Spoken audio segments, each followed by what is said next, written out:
filas. Para esta fecha yo ya tenía una cierta experiencia de la lucha en la universidad, había sido 3 veces detenido por mis actividades en el Sindicato Democrático, y para mí esta acción no era una acción individual de un problema solo de conciencia, sino que era también un problema social. En enero 71 me niego a vestir el uniforme en el cuartel, y aquí empieza un poco el proceso de todos los objetores de conciencia.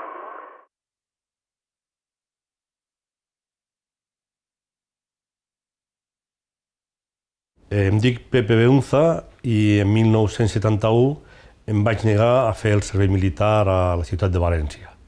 Vaig ser el primer objector de consciència per motius de no violència, polítics, antimilitaristes, pacifistes, i va ser l'inici de tota una lluita que va ser seguida per més d'1 milió de joves a Espanya que es van negar a fer el servei militar i més de 30.000 insumisos que van desafiar penes de presó també per no voler aprendre a matar i anar al servei militar.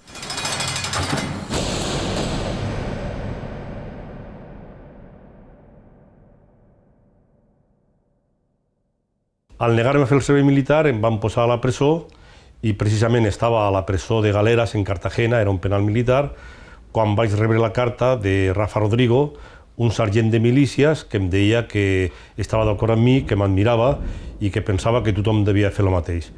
Desgraciadament aquestes cartes passaven per censura militar i la resposta va ser que el van degradar i el van expulsar de l'exèrcit i el van obligar a fer el servei militar. Rafa Rodrigo es va negar a fer el servei militar, va fer objecció de consciència i va entrar també a la presó. Per això, al setembre del 74, quan ell estava a la presó de la caserna militar de Paterna, jo vaig anar a fer-li una visita al calabozo i li vaig portar un ram de flor per agrair-li tot el que ell havia fet per mi.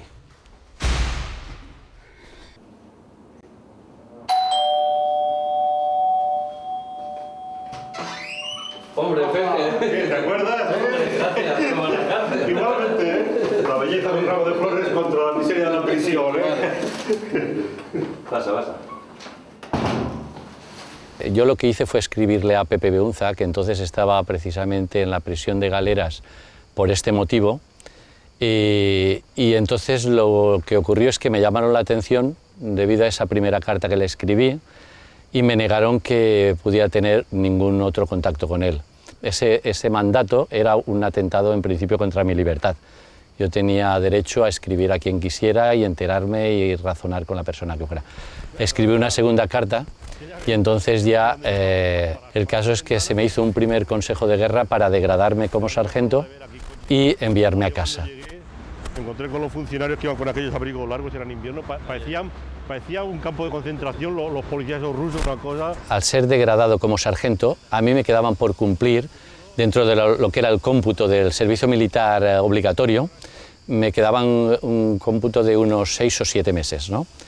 Cuando fui llamado de nuevo a filas y al ver mi actitud de plantear ya decididamente la objeción de conciencia, se me ofreció reducir este tiempo. Pero yo ya había tomado la decisión de participar en una lucha por los derechos civiles, ¿no? Que en este caso era por el cambio de una ley injusta. Esa fue, podríamos decir, la idea fuerza que a mí me llevó, a pesar ya de ofrecerme nada más 2 meses para acabar mi servicio militar, a participar en el movimiento de objeción de conciencia.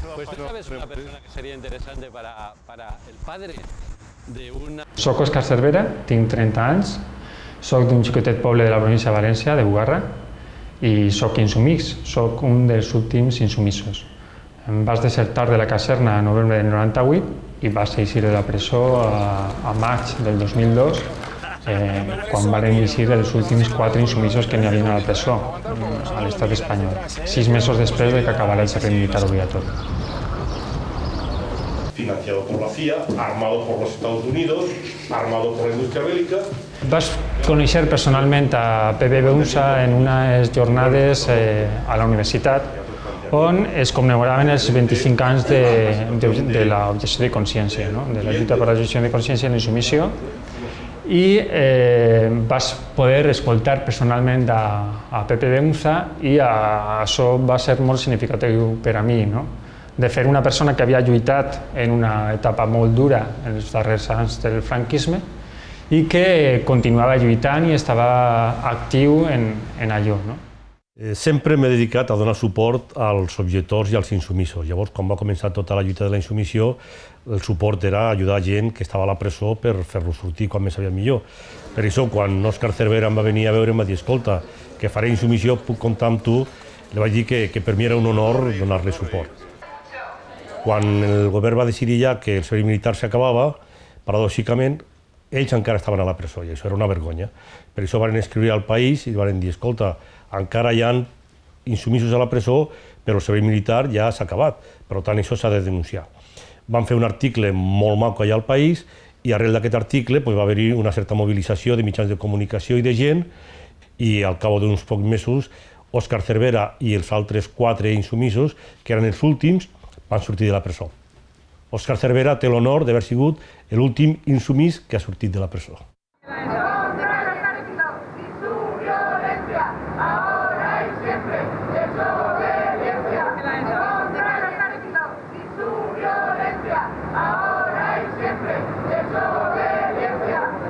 Pensem que a l'any 1971 una sola persona, Pepe Beunza, es va atrevir a desobeir a l'exèrcit sota una dictadura militar.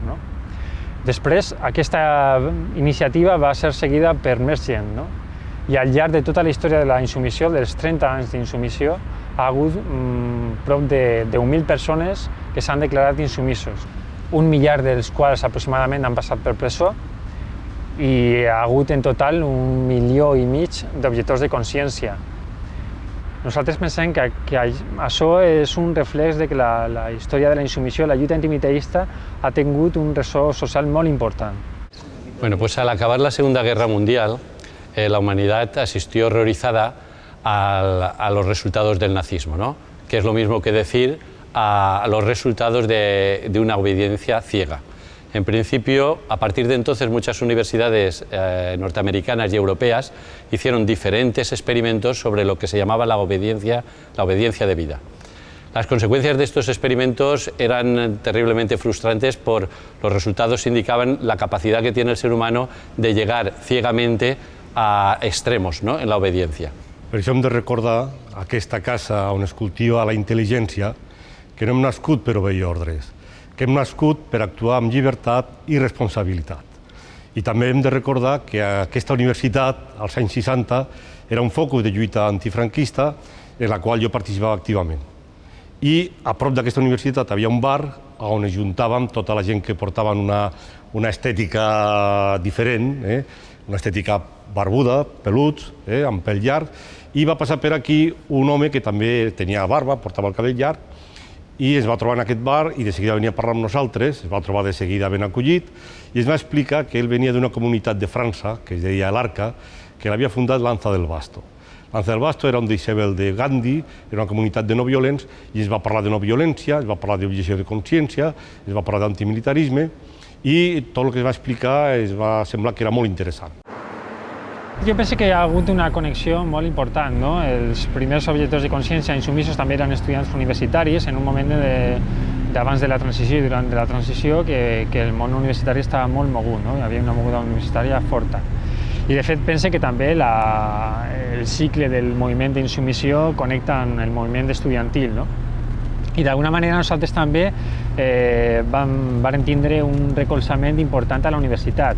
Per una banda, per part dels estudiants, el qual era lògic, perquè la majoria estan en edat de fer el servei militar, o en el seu cas la prestació social substitutòria, i també l'oposició al servei militar i a l'exèrcit entre els estudiants era molt ampla, no? I per altra banda, tenien una certa comprensió del professorat. Bueno, hace 30 años el ejército, estamos en los años 73, 74, final de la dictadura. El ejército de Franco, de la dictadura, era de un gran espíritu castrense. Provenim d'una llarga dictadura militar on s'ha prestigiat moltíssim l'exèrcit, sempre tot són propaganda, desfiles militars, gestes heroicas, una història tota falsa, però bueno, era això, d'això viu la dictadura militar, ¿no? A veces se nos hacía comparaciones con la misma legión, etcétera, que teníamos que superar en espíritu, puesto que íbamos a ser mandos militares, ¿no?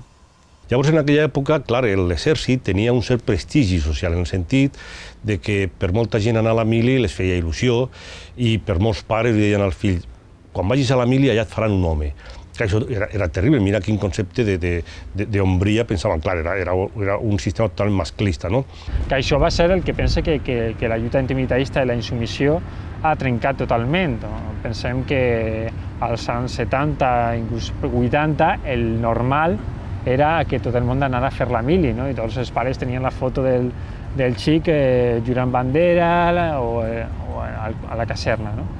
Llavors, en aquest sentit, havíem de fer una campanya que fos pedagògica, que la gent entengués que nosaltres estàvem contra l'exèrcit per raons molt importants, no? I quines eren aquestes raons? Que volíem que tota l'energia, la despesa, tota la quantitat de recursos que es dedicaven al militarisme i a l'exèrcit i a la guerra, que es dediquessin a la pau, a resoldre qüestions socials, a millorar les condicions de vida de la gent, que en aquella època, evidentment, eren molt precàries. Llavors nosaltres ho volíem demostrar en la pràctica. Això té un risc, perquè nosaltres serem tots pròfugs, serem gent perseguida, serem gent que animem als joves a no anar a la mili, per tant, això és un delicte, llavors hi ha un risc a l'acció. Llavors havíem de buscar un lloc on aquesta acció pogués ser no només compresa, sinó que fossin partícipes, que solidaritzessin i que inclús disfrutessin de l'acció. I vam buscar un barri d'Hospitalet del Llobregat, que es deia Can Serra, que hi havia una associació de veïns molt combativa, en aquella època les lluites de veïns eren molt actives, i hi havia una comunitat parroquial també que estava molt integrada en tota la lluita del barri. Llavors per això vam anar allà al barri de Can Serra i allà vam començar a fer tota aquesta feina. Llavors vam muntar una guarderia per nanos, vam treballar en l'escola d'adults, d'alfabetització, vam muntar un local per l'associació de veïns i vam fer el que es deia animació cultural del barri també. La publicidad de nuestra lucha fue importante porque después de estas primeras acciones puntuales de los objetores vimos la necesidad de darnos a conocer a la sociedad, sobre todo dar a conocer nuestras reivindicaciones. Entonces, después de algunas reuniones y debatir el tema, se nos ocurrió que una acción interesante podría ser hacer un acto de presencia casi a diario y elegimos precisamente esta Puerta de los Apóstoles de la Catedral para durante 6 meses presentar nuestros símbolos pacifistas y de reivindicación. El tema de l'objecció era un tema completament desconegut en aquella època. Per tant, clar, qualsevol cosa que féssim era important que la gent ho conegués. Clar, el problema és que en l'any 71 fer una acció pública no violenta a Espanya era impossible perquè durava el que trigués la policia en arribar-hi i portar-se a tota la gent a la presó. Llavors, per això va pensar fer una marxa a peu des de Ginebra fins a València. Clar, d'aquesta manera l'acció era una acció no violenta, era una acció directa i durava 40 i pico dies, que era el que trigaven a arribar a la frontera, perquè clar, pensaven que de la frontera no passaríem. Això va començar al gener del 71, una marxa molt dura, caminant per tota Europa, i quan van arribar a la frontera ja allà s'havien acumulat 700 persones, la majoria estrangers. Hi havia televisions, hi havia mitjans de comunicació i clar, van veure que en aquest país en aquella època no només eren sol i alegria, sinó que també hi havia una gran repressió.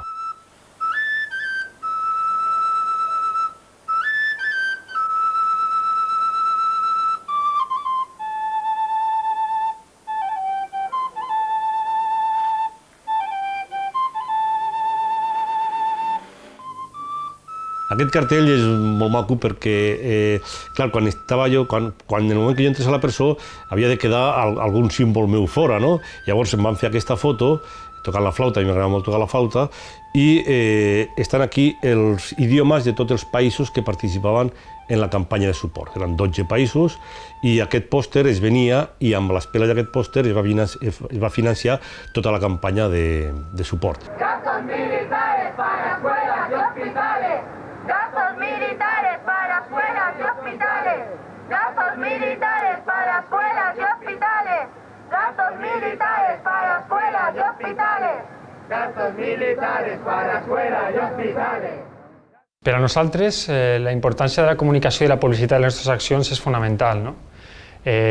Tots els actes que organitzem, les accions antimilitaristes, els judicis a insumissos, els actes de presentació d'insumissos o totes les accions de reivindicació de protesta antimilitaristes que fem, sempre pensem en com difundir-les al màxim. No?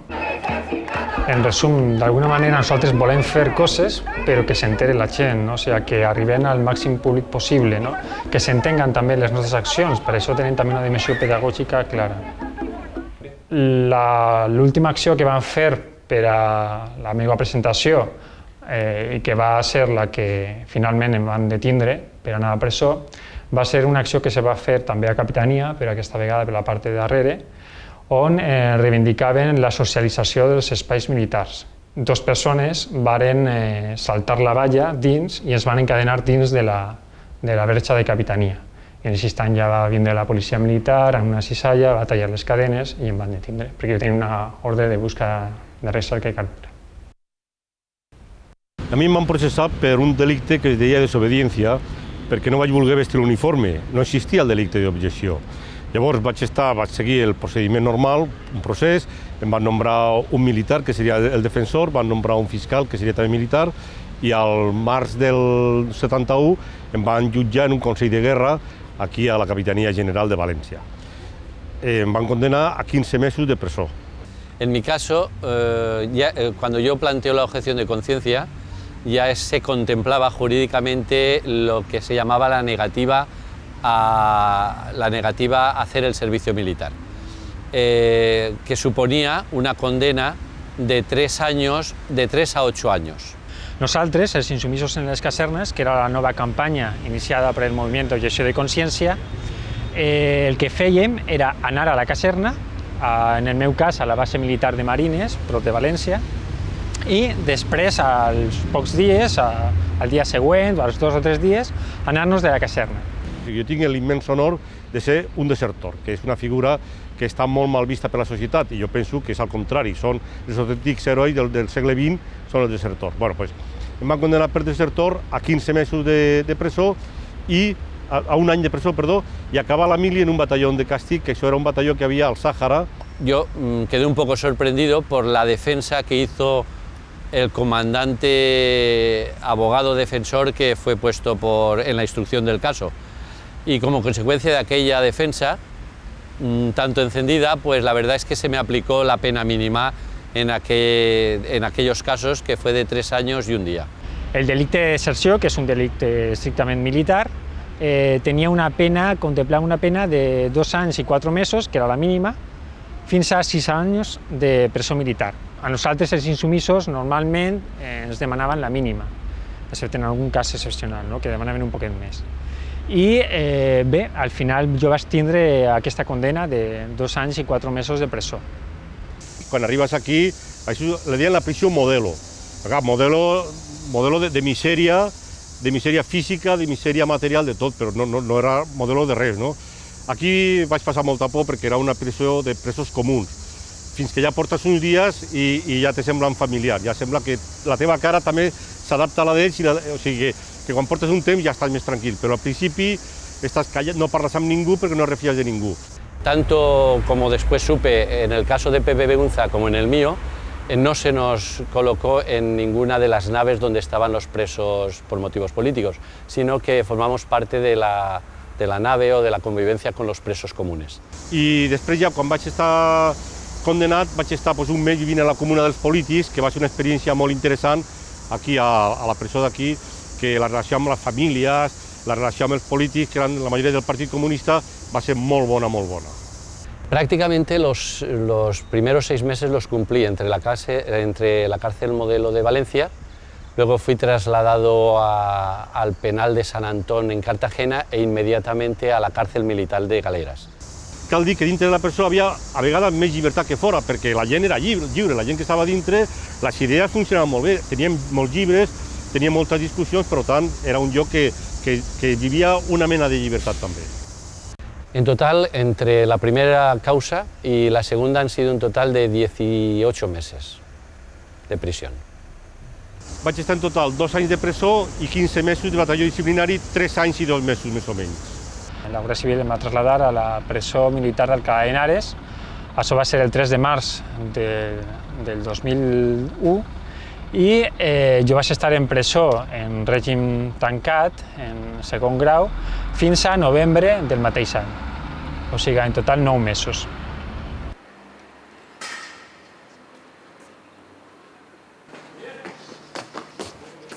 Bueno, yo trabajo actualmente en este instituto, que es el Instituto de la Pobla Llarga.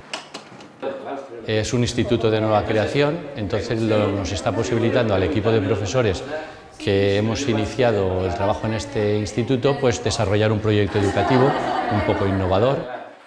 Y mis funciones pues son un poco trabajar con el fracaso escolar, o sea, básicamente se trata de procurar proporcionar ayudas a los alumnos con dificultades de aprendizaje y también mediar en los temas de conducta, procurar evitar que pues, los temas de conducta tengan nada más una vertiente de castigo, punitiva, sino que realmente se transformen en una adaptación, ¿no?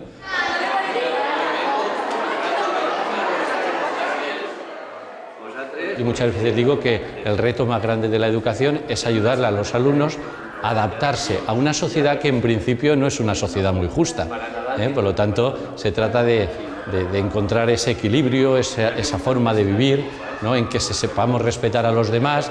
En ese sentido, los mensajes, por ejemplo, de la no violencia, de la gandianos, etcétera, pues son perfectamente válidos para la actualidad y en el fondo pues es el objetivo de la educación, ¿no? Jo vaig eixir de la presó amb els altres 4 companys insumisos el 24 de maig passat, no? I jo estava en una borsa de treball a la universitat per a fer substitucions i afortunadament a les 2 o 3 setmanes de que em vas tornar a donar d'alta aquesta borsa de treball i això em va permetre pues, un xicotet respir, no? Perquè un dels meus esports en això després d'haver eixit de la presó era tindre que trobar un treball per a viure, no? I pense que mentre iscan treballs així, aunque siguen en certa precarietat i temporals, pues, podré mantindre, no? Fins a aspirar a una cosa més estable. També estic fent oposicions per a professor de secundària i institut i bé, pues això penso que m'ajudarà per a aquest procés. Jo havia estudiat enginyeria tècnica agrícola, o sigui que el medi agrícola m'interessava. Vàrem començar a treballar el tema de l'agricultura ecològica. Vàrem treballar també d'ocupes un temps en masies rurals, en zones d'aquestes desfavorides. I a partir de tot això va haver un moment que em va sortir una feina a una escola d'agricultura que havia a prop d'un poble que es diu Caldes de Montbui. Aquí ja porto vivint des del 82, o sigui que 20 i pico d'anys. Estic integrat al poble, participo de tota la vida cultural, política, social del poble. Nosaltres sempre hem lluitat per una societat més culta, més pacífica, més solidària. Llavors, Caldes Solidària és una associació del poble formada per voluntaris, des de la qual canalitzem recursos d'aquí amb gent i econòmics també per desenvolupar projectes en el Tercer Món, a Sud-amèrica, a Àfrica, a Centroamèrica, i també es treballa per la integració dels emigrants aquí al poble, perquè sigui una integració de manera digna per tothom i beneficiosa i rica per tothom. I realment té unes perspectives molt bones. De fet, ha fet un estudi. Yo actualmente pertenezco a la Asociación de Padres de Familias Separados, entonces nuestros objetivos en principio es bien o buscar la modificación de la actual ley del divorcio o una aplicación más, podríamos decir, más justa, ¿no? De la misma, porque lo que detectamos es que hay una confusión entre lo que sería la prioridad del derecho del niño y luego también los derechos de los padres, ¿no? Entonces si al final se acaba destruyendo la familia o sobredimensionando una parte en contra de la otra, eso no es beneficio para ninguno de los tres, ¿no? Ni para el padre, ni para la madre, ni para el propio niño. Eso, entonces podríamos decir que es nuestro objetivo principal de la asociación. Així com en el món o en una ciutat gran no veus tant, en un poble sí que veus, quan tu participes o no, que les coses poden anar d'una manera o d'una altra. I per això estic content vivint aquí i participant de tota la lluita d'aquí del poble també.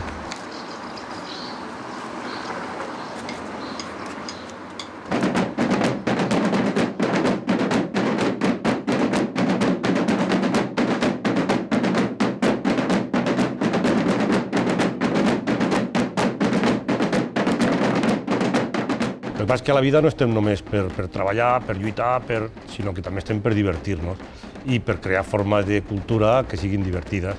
I per això hi ha la colla de diables i timbalers d'aquest poble, en la qual jo participo. Jo participo tocant el timbal.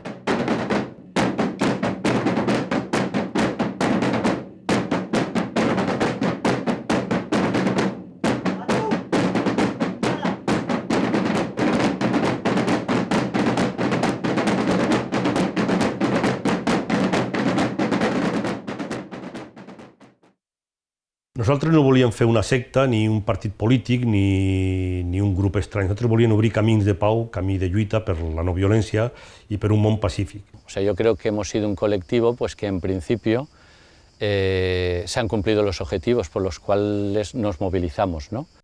En aquest sentit, encara que el servei militar ja està abolit, és el primer any, i això s'ha de celebrar i s'ha de reconèixer que ha sigut un pas important, encara queda, desgraciadament, moltíssima feina. El fi del servei militar obligatori no és el fi de la nostra lluita. Els moviments antimilitaristes, i en particular el MOC, no han contemplat mai com a fi últim de la seva lluita la fi del servei militar. De hecho, el problema de la objeción de conciencia y el problema del militarismo en realidad es un problema social general, ¿no? Es un problema de un injusto reparto de la riqueza. Si mirem com està el món actualment, sembla que el militarisme torna a ser un valor que va pujant i que va augmentant. Sembla que continuen pensant que matant-se uns als altres poden resoldre els conflictes i això és un camí que s'ha d'aturar. Tota lluita social que qüestiona l'ordre establit d'alguna manera va contracorrent. Això és aixina, no? Però també l'única manera de despegar del sol, d'alçar vol, no? És anar contracorrent. Encara queda molta feina, però jo penso que varen obrir un camí i penso que és aquest el camí que hem de seguir i és un camí de pau, de vida i sobretot de disfrutar de la vida. Jo penso que això és l'important.